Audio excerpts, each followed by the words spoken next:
जिन लोगों का FMG exam हो गया, कॉन्ग्रेचुलेशन टू एवरीवन। जिन लोगों का नहीं हुआ, ये वीडियो आप लोगों के लिए है। एफएमजी 2025 एग्ज़ाम नहीं हुआ, आप लोगों ने बहुत मेहनत किया था, फिर भी नहीं हुआ। दिल टूट गया है, लग रहा है सब कुछ ख़त्म हो चुका है। तो थोड़ा सा सांस लो, थोड़ा सा ठहर जाओ और आगे क्या करना है इस वीडियो पे हम बात करते हैं। नमस्ते दोस्तों, मैं हूं डॉक्टर शुभम मेर और आप लोगों को गाइड करने वाला हूं कि एफएमजी का जो फेलियर है उसको कैसे डील करना है। आप लोगों ने लास्ट ईयर में एक वीडियो देखा होगा जिसमें कि मैंने स्ट्रेटेजी बताया था कि नेक्स्ट आपको क्या अप्रोच करना है। बहुत सारे मेरे दोस्त ऐसे हैं जो कि लास्ट ईयर फेल किए थे, लेकिन इस बार अच्छे अच्छे मार्क्स से अच्छे स्कोर लेके वो लोग पास हुए हैं, एफएमजी एग्ज़ाम क्लियर किए हैं। तो वो सब स्ट्रेटेजी को हम रिवाइज करेंगे और क्या क्या करना है उस पर हम फोकस करेंगे। सबसे पहले, हाँ, दर्द होता है क्योंकि बहुत सारा स्लीपलेस नाइट आप लोगों ने दिया था, बहुत सारा मेहनत आप लोगों ने किया था। आप लोगों को लग रहा है कि ये अनफेयर है, आप लोगों को लग रहा है कि दूसरा इतना मेहनत नहीं किया, फिर मैं ज़्यादा मेहनत किया था फिर भी उसका निकल गया, मेरा नहीं निकला। ये सब सोचना आप बंद कर दीजिए और आप अपने पे अभी फोकस करने का टाइम आ गया है, अपने पे अभी काम करने का टाइम आ गया है। एफएमजी अगर फेल हो गए हो तो समझ लो कि स्ट्रेटेजी में कहीं पे थोड़ा सा कमी था, आप में कमी नहीं था। क्योंकि बहुत सारे ऐसे डॉक्टर्स हैं जो कि 3 बार 4 बार फेल करके भी एफएमजी, नीट, पीजी, एम्स ऐसे क्लियर कर चुके हैं पहले अटेम्प्ट में, सेकंड अटेम्प्ट पे। तो ऐसा नहीं है कि एफएमजी अगर एक बार 2 बार आपका नहीं हुआ तो इसका मतलब ये नहीं है कि आपके पोटेंशियल नहीं है, आप ये नहीं कर सकते। ये वीडियो देखिए जहाँ पे मैं बताया था कि ये जो भैया हैं वो एफएमजी 3 से 4 बार फेल किए थे, लेकिन वो एम्स क्लियर किए हैं, एम्स एमडी हैं अभी। जैसे कि डॉक्टर रोहन खंडेलवाल कहते हैं कि जब भी आप फेल करते हैं तो वो एक अटेम्प्ट का फेलियर बताता है, आपका फेलियर नहीं बताता वो। अभी सोचो, अपना फुल तैयारी करके और एक बार अगर दे दिए तो क्या हो सकता है, अगर आप क्लियर कर लिए तो क्या हो सकता है। सिर्फ 6 मंथ की बारी है।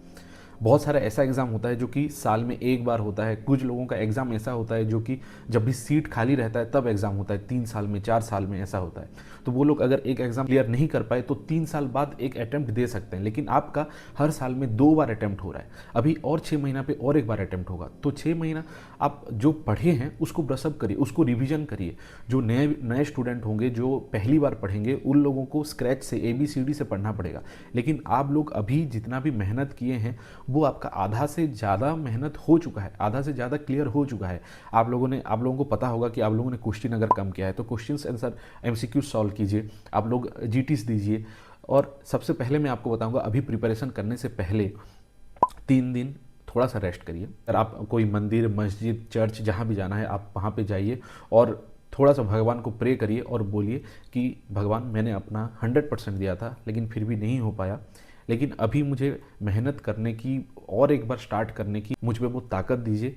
और आप लोग फिर से शुरू कर सकते हैं। और फिर से आपको शुरू पूरे स्क्रैच से नहीं करना है, जीरो से नहीं करना है, आपको बीच में से करना है। आप लोगों को आधा से ज़्यादा चीज़ पता है कि कैसे करना है, क्या करना है।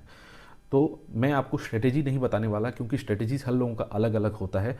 वहाँ पे अपना स्ट्रेटेजी अपना लगाइए, दूसरों का वीडियोस देख के, दूसरों का सीनियर का या तो जो टॉपर है उसका देख के अपना स्ट्रेटेजी को चेंज मत करिए। अगर आप कुछ गलत कर रहे हैं कहाँ पे, अगर पढ़ाई कुछ कम हो रहा है, अगर MCQs कुछ कम कर रहे हैं, अगर नोट्स आप रिवाइज नहीं कर रहे हैं तो वो आप फॉलो कर सकते हैं। लेकिन ऐसा नहीं कि वो रात को 10 घंटा पढ़ता था तो मैं भी रात को पढ़ूंगा। सबका अलग अलग रहता है। आप अगर सुबह पढ़ सकते हैं तो सुबह पढ़िए, रात को पढ़ सकते हैं तो रात को पढ़िए, लेकिन 10 से 12 घंटा आपको देना पड़ेगा। और जो पहले पहले आप शुरू करेंगे तो एक GT आप पहले दे दीजिए, जिससे कि आपको पता चल जाएगा कि कहाँ पे आप लैग कर रहे हैं। 1-2 GT आप दे दीजिए, वहाँ पे कौन सा सब्जेक्ट आपको कम आ रहा है वो पता चल जाएगा। इसके बाद कुछ छोटे छोटे सब्जेक्ट्स को आप उठा लीजिए, ठीक है, छोटे छोटे सब्जेक्ट उठा लीजिए, जैसे कि एनेस्थीसिया हो गया, साइकेट्री हो गया, रेडियोलॉजी हो गया, जो कि आपका जल्दी खत्म हो जाएगा और आपको लगेगा कि कुछ हम जल्दी खत्म कर भी लिए, ठीक है। इसको आप बाद में जल्दी भी रिवाइज कर सकते हैं और अभी कुछ पढ़े भी हैं तो जल्दी ये हो भी जाएगा। इसके बाद बड़े बड़े सब्जेक्ट ले लीजिए, जैसे कि मेडिसिन, सर्जरी, गायनी, ऑर्थोपेडिक्स, ये सब का जो जिससे कि ज़्यादा क्वेश्चंस आते हैं वो आप देख लीजिए इसके बाद। और अभी ऐसा नहीं है कि आप लोगों का मेडिसिन से इतना क्वेश्चन आएगा, सर्जरी से इतना क्वेश्चन आएगा, ऐसा कुछ फिक्स नहीं है।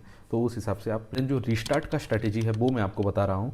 90 डेज़ का एक प्लान बनाओ, 3 महीने का एक प्लान अभी से बना लो और उसमें एक ही प्लेटफॉर्म को आपको चूज़ करना है। ऐसा नहीं कि एक सब्जेक्ट के लिए मैं 3 प्लेटफॉर्म चूज़ कर रहा हूँ। एक ही प्लेटफॉर्म को चूज़ करिए, उसको ट्रस्ट करिए। बहुत सारे बच्चे ऐसे हैं जो कि A, B, C कोई भी प्लेटफॉर्म चूज़ करके पास भी कर रहे हैं, फेल भी कर रहे हैं। तो प्लेटफॉर्म पे कोई कमी नहीं है, कोई टीचर में कोई कमी नहीं है। आपको बस भरोसा करना है कि जो भी प्लेटफॉर्म आप कर रहे हैं उससे आप क्लियर कर सकते हैं। भरोसा रखिए और दूसरों को देख के कि मैं ये भी कर लेता हूँ, वो भी कर लेता हूँ, ये नहीं किया तो क्या होगा, वो सब छोड़ दीजिए। क्योंकि जब हम प्रिपेयर करते हैं हम लोगों को लगता है कि ये नहीं किया, वो नहीं किया, ये नहीं किया। आप अपना नोट बनाए हैं, अपना नोट अगर आप नहीं भी बनाए, जहाँ से आप पढ़ रहे थे, कोई भी नोटबुक या कुछ भी था, वहाँ उसी को रिवाइज करिए। क्वांटिटी ज़्यादा इंपॉर्टेंट होता है क्वालिटी से, ठीक है। आप बार बार अगर रिवाइज करेंगे तो जो हार्ड चीज़ें हैं वो आपको रिकॉल होता जाएगा। बार बार आप पढ़ेंगे तो आप रिकॉल करते रहेंगे और आप लोगों का जो नॉलेज है वो बढ़ता जाएगा। और आप लोगों ने खुद देखा होगा, जबकि एक एक करके सब्जेक्ट आप ख़त्म करते जाते हैं, पहला सब्जेक्ट जब आप पकड़ेंगे तो आपको लगता है कि कुछ नहीं पता, लेकिन सेकंड सब्जेक्ट, थर्ड सब्जेक्ट, ऐसे फोर्थ फिफ्थ सब्जेक्ट जाते जाते जब लिंक होता है दूसरे सब्जेक्ट के साथ, तब लगता है कि हाँ कुछ आ रहा है, कुछ जानने का मौका मिल रहा है, मज़ा आता है पढ़ने के लिए। तो वो सब आप क्रॉस कर चुके हो, वो सब आप पढ़ चुके हो। तो अभी जो थोड़ा सा गैप हुआ था, मतलब जो एग्ज़ाम के बाद थोड़ा सा गैप हुआ है, ज़्यादा गैप नहीं हुआ है, तो आप लोगों को सब कुछ याद है। अभी आप लोगों को अभी लग रहा होगा कि कुछ भी याद नहीं है, सब कुछ भूल चुके हैं, लेकिन ट्रस्ट मी, आप लोगों को याद है, बहुत सारा चीज़ याद है। हाँ, मैं ऐसा नहीं बोल रहा कि 100% चीज़ें याद है, लेकिन जितना भी याद है उससे आप रिस्टार्ट आराम से कर सकते हैं। देन डेली टाइम टेबल बनाओ 10 से 12 घंटे का, उसमें स्लॉट बनाओ 3 घंटे का, ऐसे 4 स्लॉट बना लो जिससे कि 12 घंटा हो जाएगा। और 3 घंटा खत्म करने के बाद थोड़ा सा ब्रेक ले लो, थोड़ा सा खाना खा लो, थोड़ा सा स्नैक्स पकड़ लो, और अपने साथ हमेशा वाटर बोतल एक रखो, ठंडा वाटर या गर्म पानी जो भी आप प्रीफर करते हो वो रख लो, लेकिन ठंडा या गर्म रखना जिससे कि माइंड रिफ्रेश रहता है। मैं ठंडा पानी रखता था अपने साथ। देन जब भी आपको थोड़ा सा एंग्सियस लगे, पढ़ने का मन ना हो, तब क्वेश्चन आंसर निकाल लो, MCQ निकाल लो, वहाँ से कर लो, ठीक है। और जब भी आपको कुछ पढ़ने का मन ना भी हो तो ऐसा नहीं करना कि उस दिन को पूरा खाली कर देना है। उस दिन पे कुछ MCQs कर लो, कुछ ऐसा सब्जेक्ट पकड़ लो जो कि आप ऑलरेडी पढ़ चुके हो, उसको रिवाइज कर लो। तो आपको ऐसा नहीं लगेगा कि मैंने आज कुछ भी नहीं किया, मैंने आज का दिन वेस्ट किया है, ऐसा कुछ नहीं होगा। जब भी आप फेल करते हैं, जब भी आप सबसे नीचे होते हैं, सबसे नीचे रॉक बॉटम में होते हैं, तभी वहाँ पे बिल्डिंग बनाना सही रहता है। अगर आपका कुछ आधा बिल्डिंग बन चुका है लेकिन वहाँ पे कुछ स्ट्रॉन्ग पिलर्स नहीं है, तो ऊपर बनाएंगे तो कोई फ़ायदा नहीं। अभी आप पूरा नीचे हैं, नीचे गिर चुके हैं, लेकिन वहाँ से आपको फिर से शुरू करके स्ट्रॉन्ग बनना होगा। और हमेशा याद रखो 6 महीना बाकी है डॉक्टर अपने आगे लगाने के लिए। डॉक्टर बनने के बाद जो फीलिंग होगा उसको देखो। और जब भी आप पढ़ाई करो तो ऐसा मत पढ़ाई करो कि इसको याद करना है, ऐसे पढ़ो कि ये जान बचाना है किसी का। ये केस आया है, निमोनिया का एक केस आया है, तो उसको कौन कौन सा एंटीबायोटिक दूंगा, कितने आवर में दूंगा, और कैसे उसको मैनेज करूंगा, क्या क्या इन्वेस्टिगेशन करूंगा, उस हिसाब से अगर पढ़ोगे तो आपका इंटरेस्ट भी ज़्यादा बढ़ेगा। तो FMG 2026 को भी बताना है कि हम आने वाले हैं, तैयार हो के आने वाले हैं, तूफान बन के आने वाले हैं। और होप करता हूँ आप लोगों को ये वीडियो पसंद आया होगा। अगर पसंद आया तो लाइक शेयर सब्सक्राइब करना मत भूलिएगा। Thanks for watching.